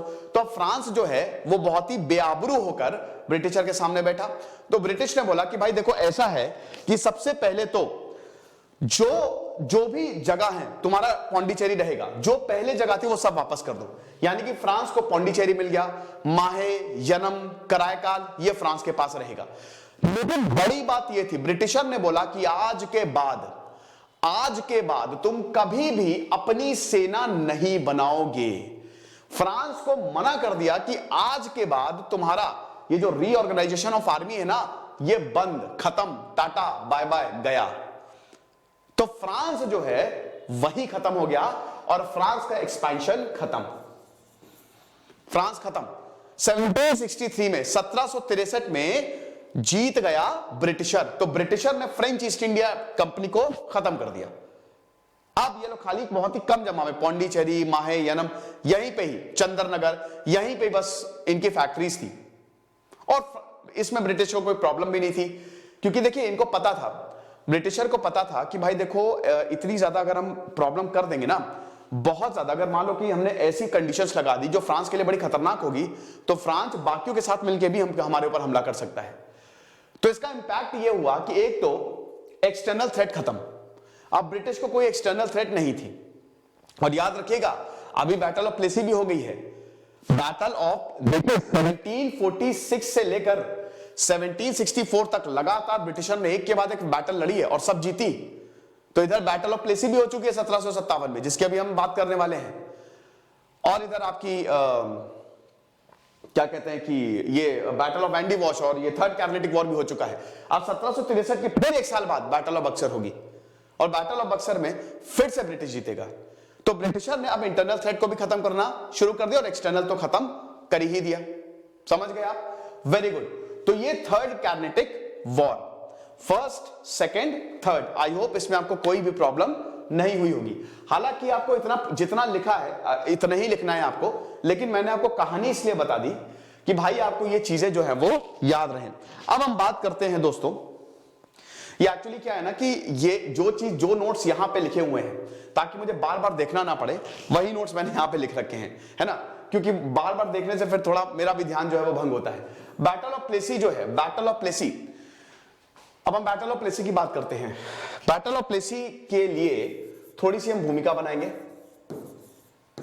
बंगाल बहुत ज्यादा ताकतवर था, बहुत ज्यादा। बंगाल की बात करें, बंगाल को जीतना इतना आसान नहीं था। और जिसने भी, जैसे अकबर ने बंगाल को जीता, मतलब अकबर ने तो पूरे भारत को ही यूनिफाई किया। ब्रिटिशर ने सबसे पहले बंगाल में ही आए थे, ये आपको पता ही है। मुर्शिद कुली खान हम ये देखते हैं कि ये 1717 में पहला नवाब बंगाल बना, मुर्शिद कुली खान, ठीक है ना, पहला नवाब। ये मुगलों के लिए ही काम करता था, he was working with the Mughals. तो मुगलों के लिए काम करता था, सूबेदार था, बहुत पसंद था, बड़ा अच्छा व्यक्ति था मुर्शिद कुली खान। तो 1717 में मुर्शिद कुली खान को नवाब बनाया गया। He was the first nawab, basically नवाबी यहीं से शुरू हुई। 1717 से लेकर ये 10 साल तक रहा, 1717 से लेकर 1727 तक। इसने कैपिटल शिफ्ट के समय बंगाल की कैपिटल थी ढाका, ढाका से मुर्शिदाबाद कैपिटल जो है वो शिफ्ट की। देखिए ये सब यहां पे लिखा भी हुआ है, राइट। ये तो खैर बहुत, मतलब ये तो ठीक है, ओके। 1717 में एक और चीज हुई। मुगल एम्परर फर्रुखसियार ने एक शाही फरमान दिया। किसको? ब्रिटिशर को। मैंने बताया था कि फर्रुखसियार बीमार पड़ा, डॉक्टर विलियम आए, डॉक्टर विलियम ने इलाज कर दिया। अब वो इतना ज्यादा खुश हो गया कि फर्रुखसियार ने शाही फरमान जारी किया, जिसको बोला गया दस्तक पास। इसके तहत ब्रिटिशर जो है वो कहीं पे भी ट्रेड कर सकते थे, एकदम फ्री में ट्रेड कर सकते थे, फैक्ट्रीज बना सकते थे, कोई भी प्रॉब्लम नहीं।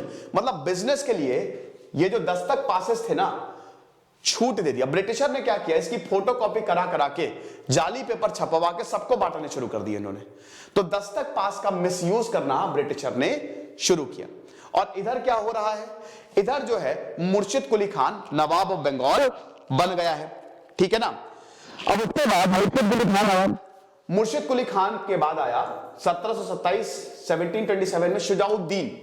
शुजाउद्दीन जो था वो अगला नवाब ऑफ बंगाल था। ये 1739 तक रहा है, ठीक ठाक इसका भी रूल रहा, बढ़िया, ना बहुत अच्छा ना बहुत खराब। 12 साल तक जैसा चला वैसा ही रहा। इसके बाद एक आया सरफराज।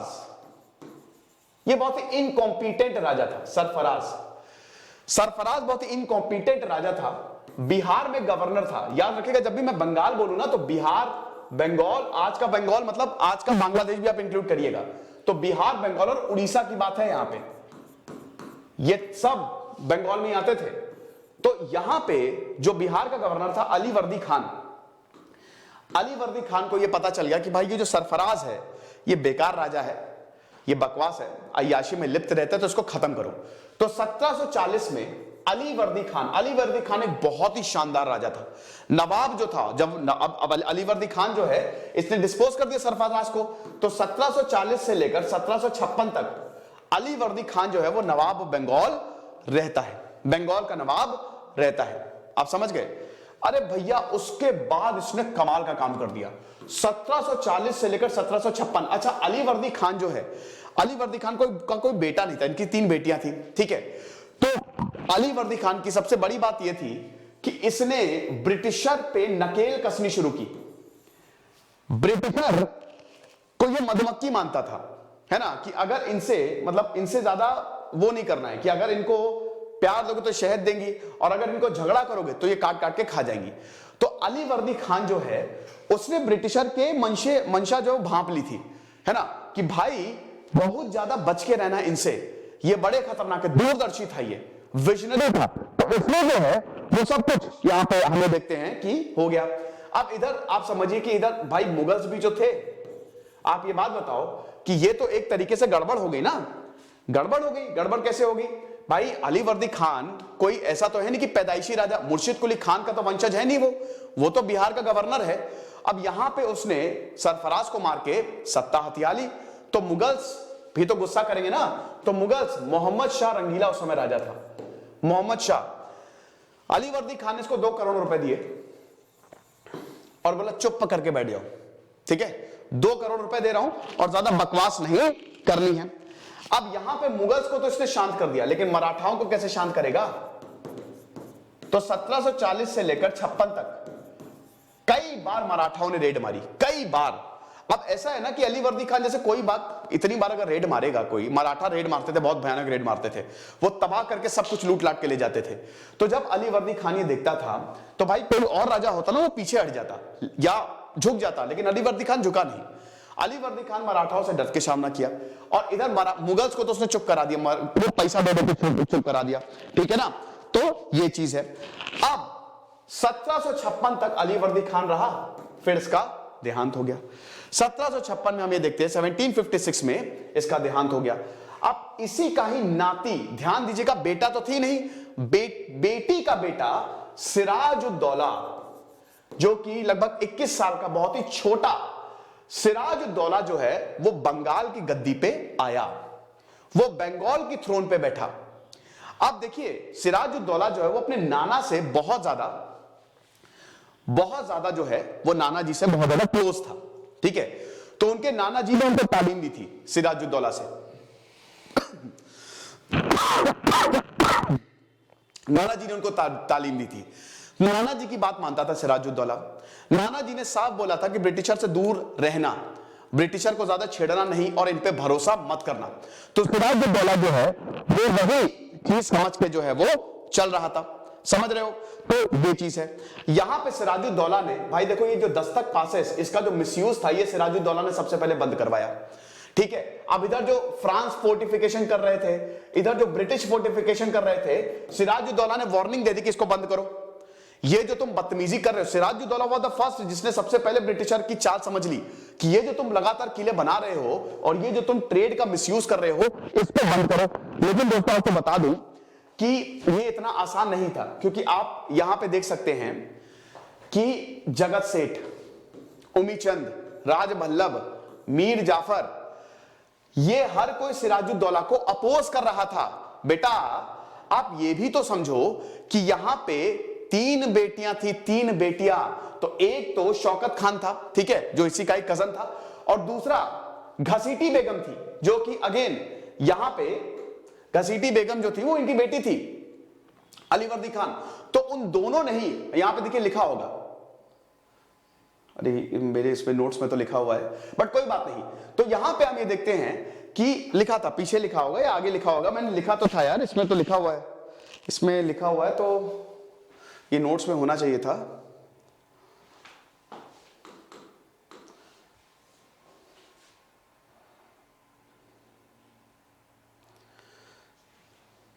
चलो मैं लिख दूंगा, ठीक है, मैं जब आपको पीडीएफ दूंगा तो इसमें लिख दूंगा, यही मतलब यही तो देनी है मुझे, ठीक है। तो यहां पे इन लोगों ने, सिराजुद्दौला जब गद्दी पे बैठ रहा था तो इन लोगों ने कॉन्फ्लिक्ट किया, इन लोगों ने रिवोल्ट किया कि भाई इसको नहीं बैठाओ, इसको क्यों बैठा रहे हो। और इसमें ध्यान दीजिएगा, इसमें मीर जाफर भी था, ये मीर जाफर सेनापति था, ये मीर जाफर सेनापति था, ये राज वल्लभ था। राज वल्लभ जो है ना, ये बहुत बहुत बहुत खतरनाक इंसान था, ठीक है ना। ये सब व्यापारी थे, मानिक चंग, राज वल्लभ, जगत सेठ, ये सब व्यापारी थे। अब व्यापार, इनके पास पैसा था, पैसा होगा तो इनके पास प्रजा भी होगी, प्रजा भी इनके कंट्रोल में, राज्य भी इनके कंट्रोल में, हर कोई इनके कंट्रोल में था। लेकिन जैसे ही सिराजुद्दौला 1756 में नवाब बनता है बंगाल का, सबसे पहले इन्हीं लोगों का काम खत्म करेगा, इन्हीं लोगों का काम खत्म करेगा। घसीटी बेगम उनकी मौसी थी, घसीटी बेगम उनकी मौसी थी, तो उनको छोड़ दिया, भाई मौसी को ऐसे कैसे कोई मार दे, उनको छोड़ दिया, समझा लिया, बुझा लिया। लेकिन ये राज वल्लभ जो थे, ये सब बड़ा दिमाग खराब हुआ कि भाई तुमको तो मैं छोड़ूंगा नहीं। जैसे ही सिराजुद्दौला नवाब बना, इन सबको खत्म करना इसने ठान लिया। अब राज वल्लभ का जो बेटा था कृष्णदास, यहां पे इंग्लिश कंपनी कलकत्ता में इसको शरण दे दी, और यहां पे साफ साफ निर्देश थे सिराजुद्दौला के, अगर तुमने मेरे दुश्मन को सपोर्ट किया तो तुम मेरे दुश्मन हो जाओगे। लेकिन ब्रिटिशर ने ऐसा नहीं बोला कि भाई हम तो सपोर्ट करेंगे, जो उखाड़ना है उखाड़ लेना। यहां पे सिराजुद्दौला का दिमाग खराब हुआ। उसके बाद यहां जो प्रिविलेजेस थी, भाई सिराजुद्दौला ने, मैंने बताया ना कि ब्रिटिशर पे नकेल कसनी शुरू की, दस्तक पासेस इशू होते थे, बंद करो, फोर्टिफिकेशन बंद करो। लेकिन उसके बावजूद ये नहीं माने, फोर्ट विलियम में ये लगातार इसको फोर्टिफाई जो है वो करते रहे विदाउट नवाब परमिशन। दिमाग खराब हो गया। अब यहां पे जो ये सिराजुद्दौला था, उसने बोला भैया ऐसा तो चलेगा नहीं। 20 जून 1756 ने सिराजुद्दौला ने ब्रिटिशर पर अटैक कर दिया। क्यों अटैक किया, मैंने बताया कि ब्रिटिशर जो थे, सिराजुद्दौला जो बोल रहा था, मेन सिराजुद्दौला का कहना था कि फोर्ट विलियम्स ये इसको फोर्टिफाई करना शुरू करो। लेकिन ब्रिटिशर ने बोला नहीं, बोलते रहो, तुम्हारे जैसे बहुत है, बहुत गए, ऐसे नचा के फेंक दिया हमने उंगली से। तो दिमाग खराब। और याद रखिएगा, पैरेलली कार्नेटिक वॉर हो रही है, ब्रिटिशर डूबे हैं, साउथ में कार्नेटिक वॉर लड़ रहे हैं, और यहां पैरेलली ये सब हो रहा है। तो सिराजुद्दौला गया और उसने फोर्ट विलियम ले लिया। यहां पे घटना हुई थी दोस्तों ब्लैक होल। अब देखिए, ऐसा बोला जाता है कि 140 के करीब लोगों को सिराजुद्दौला ने एक बहुत ही मतलब 18 बाई 22 का एक कमरा था, उसमें बंद कर दिया, और वहां पे बहुत सारे लोग, उसका दम घुट गया, उनका दम घुट गया और वो मर गए, कुछ ही लोग खाली बचे थे। लेकिन ये दोस्तों ज्यादातर इतिहासकारों ने इसको नकार दिया है, क्योंकि इतने छोटे से रूम में इतने लोगों को भरना नामुमकिन है, और इसलिए भी नकार दिया कि सिराजुद्दौला इतना बड़ा क्रूर नहीं था। सिराजुद्दौला एक बहुत ही रैशनल इंसान था, ठीक है। एक और चीज आपको बता दूं कि ये ब्लैक होल की जो घटना थी, ये ब्लैक होल की घटना को बढ़ा चढ़ा के इसलिए भी बताया गया था क्योंकि ब्रिटिशर एक मौका ढूंढ रहे थे ताकि यहां पे सिराजुद्दौला पे या नवाब पे अटैक कर दिया जाए, ठीक है। तो बस ये एक मौका ढूंढ रहे थे। उसके बाद क्या, उसके बाद बस अब इनकी हालत खराब होने वाली है। इसी दौरान एक और चीज हुई, कैलकाटा को यहां पे अली नगर, उस समय तो कालीकत्ता था, अलीवर्दी खान पे, भाई सिराजुद्दौला अपने नाना जी से बहुत प्यार करता था, तो कैलकाटा को यहां पे अली नगर, इसका नाम भी बदल दिया गया, अलीवर्दी खान पे अली नगर। तो अब ऐसा हुआ बेटा कि ब्रिटिशर ने बुरी हालत कर दी, ठीक है, मतलब सॉरी, सिराजुद्दौला ने बुरी हालत कर दी। यहां पे ट्रीटी ऑफ अलीनगर भी साइन होती है। यहां पे ट्रीटी ऑफ अलीनगर भी sign, Alipore sorry, treaty of Alipore जो है वो साइन होती है। अब ट्रीटी ऑफ अलीपुर में यही था ब्रिटिशर और यहां पे सिराजुद्दौला के बीच में कि हम आंतरिक मामलों में हस्तक्षेप नहीं करेंगे, जैसा है वैसा ही रहेगा। सिराजुद्दौला ने ना कुछ जंग भी लड़ी, इससे पहले भी कुछ जंग लड़ी, लेकिन वो हार गया, ठीक है। तो यहां पे ट्रीटी भी साइन हुई, लेकिन ब्रिटिशर को हमारा था कि भाई ऐसे चलेगा नहीं, क्योंकि सिराजुद्दौला टांग अड़ाएगा। तो ब्रिटिशर ने अब ये चाहा कि चलो सिराजुद्दौला को कमजोर करते हैं। तो यहां पे हम ये देखते हैं, फिर से रॉबर्ट क्लाइव को बुलाया गया, फिर से रॉबर्ट क्लाइव को बुलाया गया, फिर से रॉबर्ट क्लाइव आया। रॉबर्ट क्लाइव तो खैर था ही, बुलाया क्या गया। तो रॉबर्ट क्लाइव ने बोला कि भाई मीर जाफर, अगर सिराजुद्दौला को खत्म करना है तो बंगाल के सेनापति, ये वही मीर जाफर है जो सिराजुद्दौला को पसंद नहीं करता। जब सिराजुद्दौला गद्दी पे बैठा तो भी मीर जाफर जो है वो पसंद नहीं कर रहा था, लेकिन सिराजुद्दौला मीर जाफर के पास गया, समझाया बुझाया। सिराजुद्दौला छोटा सा था, बच्चा, उसको क्या ही मालूम, ठीक है, यंग था, उसको लगा मीर जाफर मान गया, लेकिन मीर जाफर बहुत ही चालाक सेनापति। तो मीर जाफर से मिला रॉबर्ट, नहीं, मीर जाफर से मिलना चाह रहा था रॉबर्ट क्लाइव, रॉबर्ट क्लाइव।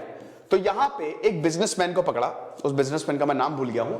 तो रॉबर्ट क्लाइव ने बोला, राज बल्लभ नहीं था, कुछ बल्लभी करके थे। तो यहां पे वो बोला इससे कि भाई मीर जाफर से मेरी मीटिंग फिक्स करो। रॉबर्ट क्लाइव ने बोला मीर जाफर से मेरी मीटिंग फिक्स करो। तो अब मीर जाफर से मीटिंग फिक्स कराओ। तो इस बिजनेसमैन ने बोला कि इतने सारे पैसे दो, हमको 50 लाख दो, हमको ये एरिया दो, वो एरिया दो। दिमाग खराब हो गया, दिमाग खराब हो गया रॉबर्ट क्लाइव का। रॉबर्ट क्लाइव, अच्छा ब्रिटिशर क्या थे, बड़े चालाक थे, ये चाल चलते थे। ब्रिटिशर वादा तो बहुत कर देते थे, जैसे आपने बोला कि हाँ ठीक है मीटिंग फिक्स करा तो हम तुमको ये दे देंगे, लेकिन एक बार मीटिंग फिक्स हो गई, ब्रिटिशर जीत गए, तोड़ के भगा देते थे कि भागो ऐसे, कुछ नहीं देंगे तुमको। ये बड़े धोखेबाज थे। तो ब्रिटिशर ने बोल दिया मीटिंग फिक्स कराओ तुम। मीर जाफर से मीटिंग फिक्स हुई, मीर जाफर से मीटिंग फिक्स हुई। जैसे ही रॉबर्ट क्लाइव मीर जाफर से मिला, रॉबर्ट क्लाइव ने सीधा बोला कि हम एक काम करते हैं, तुम मिलके सिराजुद्दौला को हराते हैं, प्लेसी के पास हम युद्ध लड़ेंगे। प्लेसी जो था ना, वो जो मेन सेंटर था, जो इनका किला था, 20 से 25 किलोमीटर थोड़ा सा दूर था। रीइंफोर्समेंट आने में टाइम लगता। सिराजुद्दौला को पता नहीं था। वो वही कह रहे हैं ना कि यहां पर रॉबर्ट क्लाइव का दिमाग बहुत तेज था। तो मीर जाफर से सीधा बोला रॉबर्ट क्लाइव ने कि तुम हमारा साथ दो, तुम बंगाल के सेनापति हो, तुम हमारा साथ दो, हम तुमको नवाब बना देंगे। मीर जाफर की आंखें चमक गई, बोला अरे तुम हमको नवाब बना दोगे? बोला हाँ, जीत गए, सीधा तुम नवाब। उसको कुछ दिखा ही नहीं, नवाब नवाब नवाब नवाब, ऐसे सपने आने लगे। तो ब्रिटिशर ने यहां पे रॉबर्ट क्लाइव ने बोला नवाब बना देंगे, बदले में हमको, हम देख लो भाई, पूरा जो दीवानी राइट्स है, टैक्स कलेक्ट करने का, बिहार, बंगाल, उड़ीसा, एडमिनिस्ट्रेशन हम करेंगे। मीर जाफर ने बोला कर लो कर लो कर लो, मुझे नवाब बना दो बस, मुझे और कुछ चाहिए भी नहीं, तुम मुझे नवाब बना रहे हो, I am happy, more than happy. ठीक है, कोई बात नहीं। तो यहां पे अब ये डील हो गई। अब बस युद्ध लड़ना था, बैटल ऑफ प्लेसी, युद्ध लड़ना था। तो अब युद्ध लड़े कैसे, क्योंकि अभी तक सिराजुद्दौला ने कुछ किया ही नहीं है, वो बिल्कुल शांति से काम कर रहा है। तो रॉबर्ट क्लाइव ने कुछ चालें चली, ठीक है। रॉबर्ट क्लाइव ने यहां पे ये बोला कि सबसे पहले तो तुम फ्रांस के ज्यादा पास जा रहे हो, ठीक है, फ्रांस से तुम ज्यादा जो है वो, मतलब उसके, हाँ ठीक है,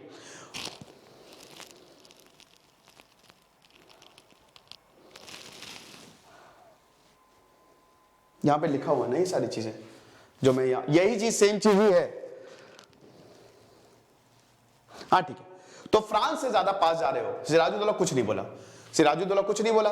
फिर उसके बाद बोला कि भाई तुम जो है ना वो ऐसे काम कर रहे हो, ऐसी चीजें कर रहे हो कि अब हमको बड़ी प्रॉब्लम हो रही है। तब भी सिराजुद्दौला कुछ नहीं बोला। जितनी बार रॉबर्ट क्लाइव ना सिराजुद्दौला को उकसाना चाहता था, रॉबर्ट क्लाइव सिराजुद्दौला को उकसाना चाहता था, बस एक बार सिराजुद्दौला जो है वो, उसको दिमाग खराब हो जाए, वो गुस्से में आ जाए, तो बस हम तुरंत अटैक कर देंगे। अब मैंने बताया ना प्लेसी जो है वो थोड़ा सा दूर था, 20 से 32 किलोमीटर की दूरी पे था, जिससे रीइंफोर्समेंट आने में देरी हो।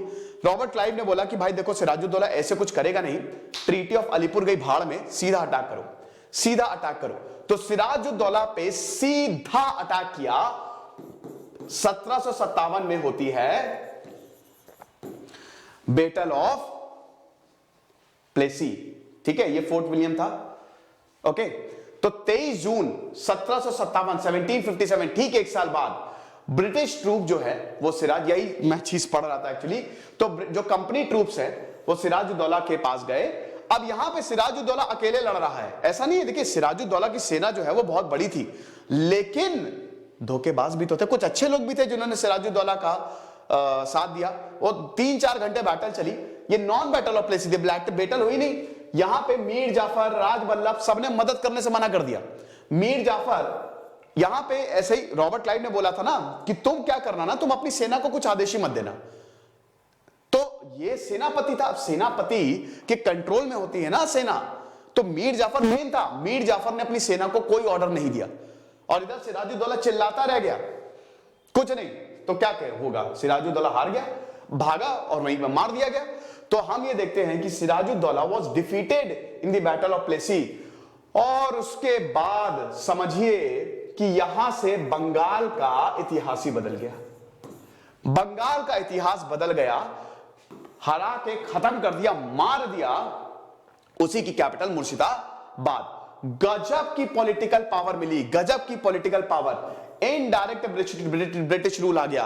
बिहार, बंगाल, उड़ीसा के दीवानी राइट्स इनको मिल गए, पूरा एडमिनिस्ट्रेशन ये कंट्रोल कर रहे हैं, इतना जबरदस्त सब कुछ ये भेज रहे हैं वापस से ब्रिटेन। अब शोषण का काल शुरू होने वाला है और ये बहुत बड़ा था कंपनी के लिए, पूरे ब्रिटिश एम्पायर के लिए। बंगाल 1757 में इनके पास आ गया, लेकिन क्या कहानी खत्म हुई? ना, कहानी तो अब शुरू होगी। अब देखो बेटा क्या होता है, सिराजुद्दौला तो हार गया, मीर जाफर को इन्होंने तुरंत बंगाल का नवाब बना दिया। मीर जाफर की फिर से जीभ लटक गई। मीर जाफर वाह हा हा हा हा, ऐसे सपने में बंगाल बंगाल बंगाल चालीसा पढ़ने लगे। लेकिन भाई मीर जाफर एक एफिशिएंट लीडर थोड़ी ना था। Mir Jafar was not at all an efficient leader, ये तो एक सेनापति था, इसमें कोई लीडरशिप क्वालिटी थोड़ी ना थी। तो आप ये समझिए कि मीर जाफर की अब हालत खराब होनी शुरू हुई है, क्योंकि यहां पे ब्रिटिशर पूरा कंट्रोल कर रहे थे। धीमे धीमे पूरा खजाना खाली हो गया। अब जब खजाना खाली हो गया, लोग परेशान, व्यापारी परेशान, भाई सब ब्रिटिशर ले जा रहे हैं, तो विद्रोह के हालात बनने लगे। लेकिन किसी तरीके से यहां पे विद्रोह को कंट्रोल में किया गया, सबके ऊपर प्रेशर आया। अब यहां पे दोस्तों ऐसा था ना कि रॉबर्ट क्लाइव को वापस बुला लिया। 1760 आते आते 1760 आते आते यहां पे रॉबर्ट क्लाइव को वापस बुला लिया। अब यहां पे हार्वेल आया। जब तक रॉबर्ट क्लाइव था तब तक तो सब कुछ सही था, तब तक तो मीर जाफर, लेकिन जैसे ही वो वापस गया, हार्वेल ने बोला कि भाई मीर जाफर को हटा दो, क्योंकि देखिए यहां पे मीर जाफर को कोई मतलब ही नहीं था, लोग मर रहे हैं, जी रहे हैं, तो ब्रिटिशर को पता था ऐसे नहीं चलेगा। अब यहां पे मीर कासिम को लेके आओ। Mir Qasim, oh my God, Mir Qasim को लेके आओ। भाई मीर कासिम को इन्होंने, हम ये देखते हैं, इसको गद्दी पे बैठाया, ठीक है। तो अब देखिए मीर जाफर को इन्होंने भेज दिया पेंशन देनी। ये क्या करते ना ब्रिटिशर, जब किसी को हटाते थे तो उनको पेंशन पे रख लेते थे कि इनको इतने लाख की पेंशन दे दो और ये अपना मरता रहेगा, थोड़ा बहुत पैसा दे दो। तो अब यहां पे मीर कासिम आया। मीर कासिम दिमाग वाला, मीर कासिम तगड़ा राजा था। मीर कासिम ने बोला ठीक है कोई दिक्कत नहीं, हम राजा बनने को तैयार हैं। मीर कासिम ने 2-3 शर्तें रखी। सबसे पहले तो मीर कासिम ने बोला कि तुम, ब्रिटिशर से बोला तुम ठीक है राज करो, तुम पैसा वैसा खूब कमाओ, लेकिन नो पॉलिटिकल इंटरफेरेंस, तुम हमारे आंतरिक मामलों में इंटरफेयर नहीं करोगे, समझ गए। दूसरा, मीर कासिम ने सबसे बड़ी बात, आर्मी को रीऑर्गेनाइज करना शुरू कर दिया। मीर कासिम को पता था कि अगर हम ऐसे चले ना तो पक्का हारेंगे, ठीक है, 110% हारेंगे। तो इसने क्या किया कि आर्मी को रीऑर्गेनाइज करना शुरू किया। ब्रिटिशर ने बोला कि चलो ठीक है भाई कोई प्रॉब्लम नहीं है, आर्मी को यहां पे अगर कर भी रहा है तो क्या दिक्कत है। इसने फिर मुर्शिदाबाद से, ये इंपॉर्टेंट है, मुर्शिदाबाद से कैपिटल जो है वो मंगल शिफ्ट कर दी। तीसरा पॉइंट, मुर्शिदाबाद में देखिए, मुर्शिदाबाद मेन बंगाल की कैपिटल थी, वहां विद्रोह बहुत ज्यादा होता था। लोग देखिए मीर जाफर से बहुत ज्यादा खफा थे, उनको पता था कि जो भी नवाब आएगा ना उसको मारेंगे, हम बहुत मारेंगे। तो मीर कासिम को यह पता था कि भाई देखो यहां पे रहेंगे तो खतरा है, तो एक ऐसी जगह जाओ जहां पे हम काम शांति से कर सकें। तो यहां पे इसने मुर्शिदाबाद से मंगल कैपिटल शिफ्ट की। चौथा, इसने बढ़िया से बढ़िया टैक्स निकाले, ठीक है ना, इसकी टैक्सेशन पॉलिसी बहुत ही बढ़िया रही। मीर कासिम ने दोस्तों 2-3 सालों के अंदर भाई लोगों का दिल जीत लिया, ठीक है। अब यहां पे वो जमींदार जो बड़ी प्रॉब्लम किया करते थे, जिसकी वजह से बहुत ज्यादा गुस्सा था, उसका इसने दमन करवाया। उसको इसने मरवाया, ठीक है। तो ये चीज है। साथ ही साथ इसने तोप खानों का भी, जो यहां पे थी ना तोप खाने, जो तोपें थी, जो बंदूकें थी, जो गोला बारूद थे, उसका भी इसने निर्माण कराया, ठीक है। कि भाई फैक्ट्री लगाओ। तो समझिए मीर कासिम ने 2 साल के अंदर अंदर इसने पूरी नई सेना तैयार कर दी। अब ब्रिटिशर को लगा अरे अरे अरे अरे, इसको तो हमने उंगली दी थी, ये तो पूरा हाथ पकड़ लिया है, भाई इससे थोड़ी ना चलेगा, दिमाग खराब हो गया। तो मीर कासिम को हटा दिया, मीर कासिम को हटा दिया। ब्रिटिशर ने बोला तुम्हारी ऐसी की तैसी, मीर कासिम को हटा दिया। और मीर कासिम को हटाया कि उसका भी कहानी है भाई, जो फरमान था ना कि ब्रिटिशर कहीं पे भी, अब मीर कासिम की सेना तैयार, मीर कासिम ने बोला गरज हमारी है नहीं, गरज तुम्हारी है, तुम आके लड़ लो, तुमको हरा देंगे। तो मीर कासिम ने जो फरमान था ना उसको रद्द कर दिया, जो फरमान दिया था ना ब्रिटिशर को जगह जगह, वो रद्द कर दिया। और ब्रिटिशर ने मीर कासिम को हरा दिया। मीर कासिम बोला ऐसी की तैसी लुको। तो यहां पे आप समझिए कि उदय नाला का युद्ध होता है, गिरिया का युद्ध होता है, काफी युद्ध होते हैं, 2-3 युद्ध, 4 युद्ध होते हैं टोटल, ठीक है। वो इतना याद करने की जरूरत नहीं है। लेकिन जो उदय नाला का युद्ध था वो फाइनल था। और हम ये देखते हैं कि मीर कासिम, भाई देखिए आप कुछ भी कहिए, अभी 2-3 ही साल हुए थे, मीर कासिम थोड़ा ओवर कॉन्फिडेंट हो गया कि हमारी सेना पूरी तैयार है। लेकिन ब्रिटिश की सेना ऑलवेज वेल प्रिपेयर्ड, बहुत ही तगड़े से प्रिपेयर्ड। और यहां पे मीर कासिम पे अटैक किया, 4 युद्ध हुए, बैटल्स हुई, मीर कासिम हार गया। मीर कासिम फिर भागा, भाग के गया कहां? भाग के गया मुगल्स के पास, शाह आलम II और अवध के नवाब के पास शुजा उद दौला। समझ रहे हो? तो यहां पे ठीक है, शुजा उद दौला और शाह आलम II के पास गया, ये सब लिखा हुआ है, ठीक है, आप देख सकते हैं इसमें। तो अब battle of Buxar, battle of Buxar आप समझिए कि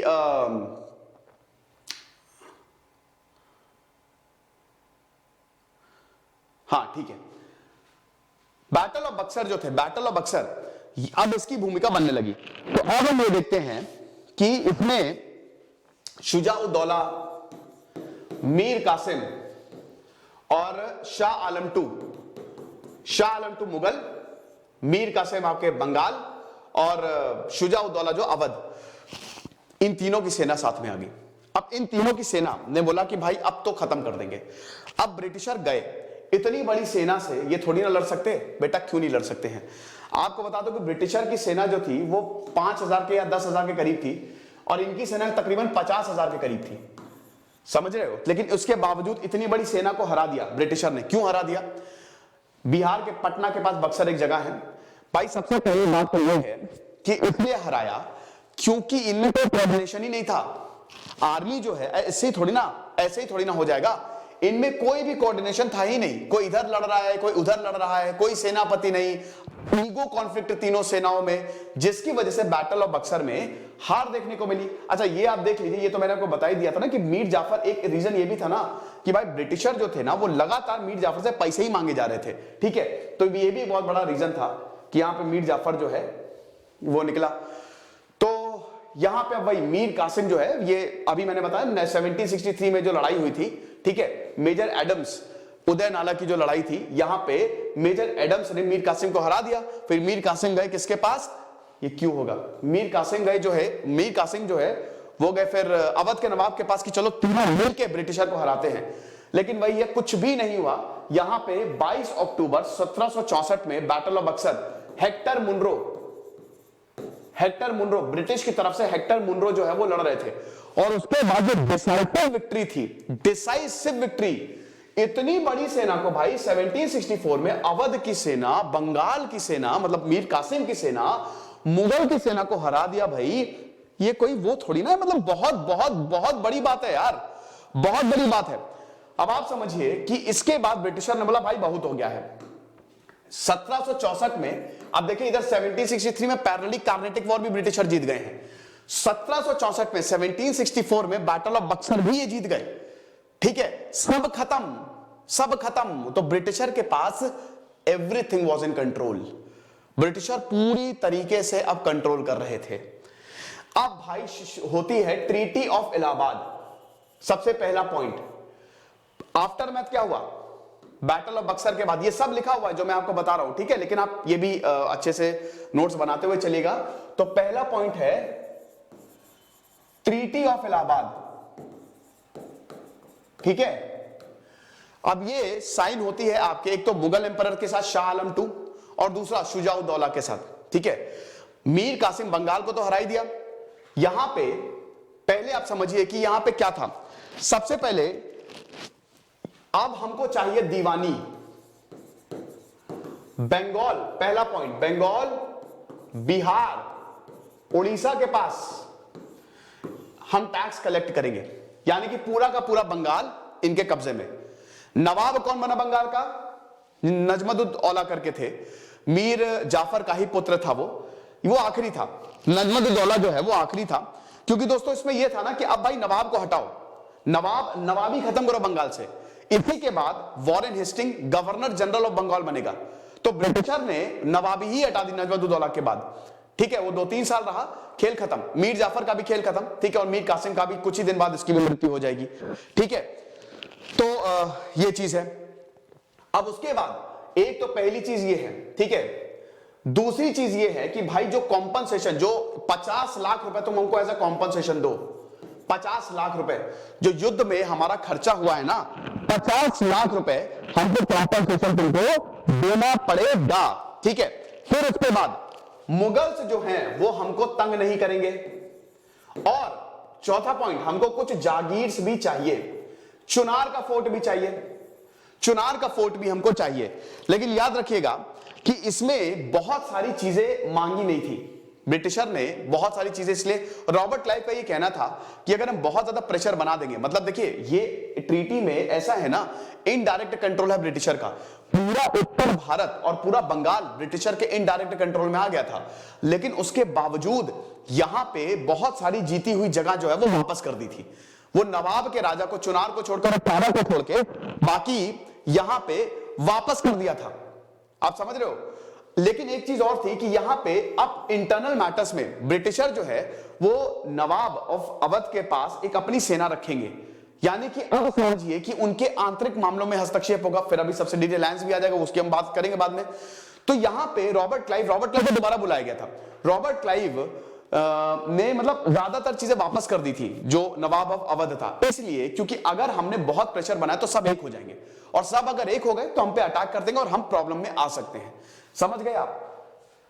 तो ये कहानी थी बैटल ऑफ बक्सर की, राइट। तो ये सब लिखा हुआ है, ठीक है, treaty of Allahabad and all. अब इसके बाद बैटल ऑफ बक्सर के बाद, ये तो हो ही चुका है, मैं बता चुका हूं, ठीक है। बैटल ऑफ बक्सर के बाद ब्रिटिशर के पास सब कुछ आ गया था। आउटकम आप देख ही सकते हैं, कंबाइंड ये देख सकते हैं कि कितने लोग मारे गए, क्या हुआ, ये सब मैंने आपको बता दिया। ट्रीटी ऑफ इलाहाबाद जो है वो साइन हुई थी ईस्ट इंडिया कंपनी का, जो पूरे बंगाल पे है, ठीक है। यहां पे बंगाल, बिहार, उड़ीसा की दीवानी दे दी गई। फिर उसके बाद वही जो निजामत थी मीर जाफर, वो खत्म। मीर जाफर को दोबारा बंगाल का, दोबारा याद रखिएगा, बैटल ऑफ बक्सर के बाद मीर जाफर को दोबारा नवाब बनाया, फिर इसके पुत्र को बनाया, और उसके बाद जो है नजमुद्दौला के बाद फिर वो नवाबी जो है वो खत्म हो गई। ओके, ठीक है। अब देखिए 1764 बैटल ऑफ बक्सर के बाद ब्रिटेन का पूरा रूल शुरू हो गया। अब एक शोषित काल शुरू होगा। ब्रिटेन कुछ नहीं सोचेगा, उसको चाहिए पैसा, खूब सारे टैक्स, लैंड रिफॉर्म्स, जमींदारी, इतनी बड़ी प्रॉब्लम अब करने वाला है कि क्या बताएं। तो अब हम इस चीज की बात करेंगे अगले लेक्चर में। अगले लेक्चर में हम थर्ड बैटल ऑफ पानीपत देखेंगे, थर्ड बैटल ऑफ पानीपत, और बाकी का क्या हाल था, ये सारी चीजें देखेंगे। तो ये लेक्चर था। देखिए अब जो आने वाले लेक्चर होंगे वो YouTube पे नहीं आएंगे, वो मेरे पेड कोर्सेज में ही आएंगे। एक और चीज मैं आपको बता दूं कि अब जो है मैं क्या करने वाला हूं, पार्ट्स में करूंगा। एक्चुअली होता क्या है ना कि लेक्चर्स का साइज बहुत बड़ा हो जाता है। बहुत बच्चे बोलते हैं सर ऐप में सर 8 GB की फाइल है, 10 GB की फाइल है, तो डाउनलोड करने में प्रॉब्लम होती है। तो मैं पार्ट्स में ही लेक्चर करूंगा, क्योंकि दोस्तों 4K में है, पार्ट्स में ही लेक्चर करूंगा ताकि कोई दिक्कत ना हो, ठीक है। तो ये चीज है, ये लेक्चर था। आई होप आप इसको अच्छे से रिवाइज कर लीजिएगा, नोट्स बना लीजिएगा। वैसे तो कहानी कुहनी पूछी नहीं जाती, लेकिन ये मैंने आपको ऐसे बताया कि कभी आप भूले ना। खुश रहिए, पढ़ते रहिए। जैसे सिद्धांत अग्निहोत्री साइनिंग ऑफ।